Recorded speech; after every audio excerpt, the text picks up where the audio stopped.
Good morning, everyone, and welcome back to 5 Minute Mondays. Joining me, as always, is Dr. Timothy Bray, the Director for the Institute for Urban Policy Research here at UT Dallas. Dr. Bray, what are our COVID numbers looking like today?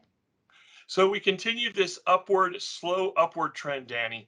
And let's bring here in Dallas County.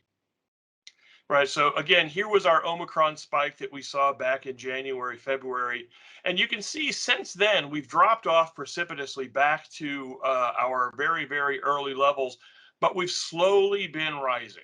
And this is just sort of a consistent case. Our case blend, if you will, we are seeing BA1, BA2. And what the researchers are saying is they're having a hard time distinguishing between BA2 and BA3. Now, the reality is, they behave just like Omicron, the first Omicron did.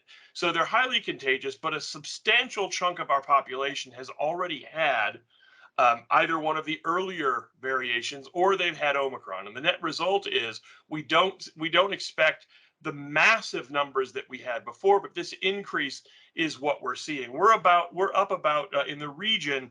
Let's go to the homepage and take a look at it. We are up about 80%, right? But that's 80% increase from a very small number. Remember, this is new cases over the last 7 days, or the last week, is about 10,000 new cases out of 6 million, more than 6 million population. So it's a very, very small rate. We're still in what the CDC would call the green zone, low transmission. But these numbers are going up. Our hospitalization data continues to hover in a somewhat normal range. So, again, we've got to remain vigilant. That's the number one thing that we can do. Thank you, Dr. Bray. And does the hospital data staying the same correlate to some degree with the fact that Omicron or any of the BA variants are known to be less deadly and make you Yeah, less sick?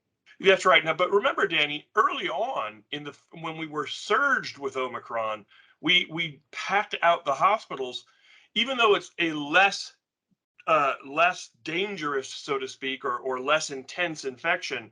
We had so many cases that it blew our hospitals out of the water.